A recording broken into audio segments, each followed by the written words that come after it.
Faut-il parler anglais pour vivre au Québec? Cette question, même si elle a l'air très simple, est peut-être un peu plus difficile à répondre qu'il n'y paraît si on prend un peu de recul. Quand on prend la question telle quelle, la réponse est non. Il ne faut pas parler anglais pour vivre au Québec. Il y a des millions d'habitants du Québec qui ne parlent ou ne comprennent pas un mot d'anglais et ces gens-là vivent leur vie en français sans que cela ne les affecte. En réalité, près de 80% de la province parle le français, français qui de plus est la langue officielle.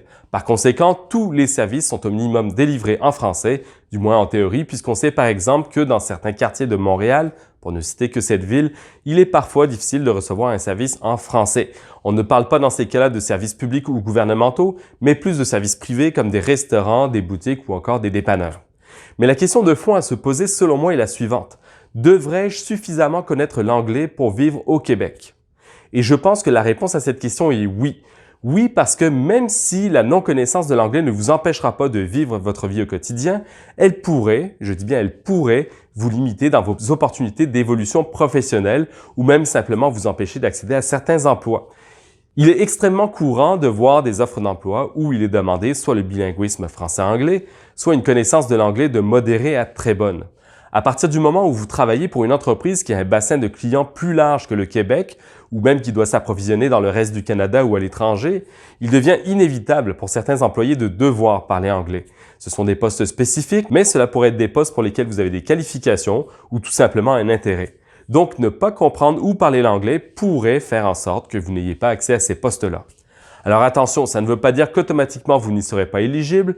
Lors d'une promotion à l'interne, par exemple, votre employeur pourrait très bien vous proposer des cours d'anglais afin de vous faire évoluer, vous, l'employé, qui avez fait un excellent travail depuis des années.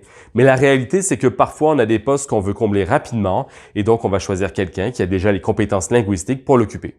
Dans ma situation, je parlais un peu l'anglais à mon arrivée au Québec. J'avais, je dirais, un peu plus que le niveau scolaire parce que j'avais beaucoup travaillé en dehors de l'école. Mais j'ai surtout développé énormément mon anglais dans le cadre de mes fonctions ici. Et c'est une chance parce que c'est ce qui m'a permis de passer d'un simple employé en usine à Montréal à un directeur corporatif responsable de 9 usines dans le monde.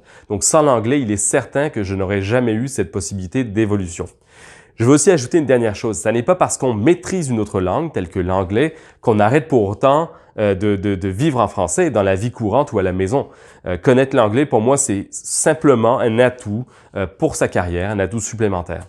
Donc, pour résumer, on peut sans problème vivre au Québec en français, mais l'anglais pourrait être un plus important dans votre carrière professionnelle, tout dépendant du milieu dans lequel vous évoluez. À bientôt!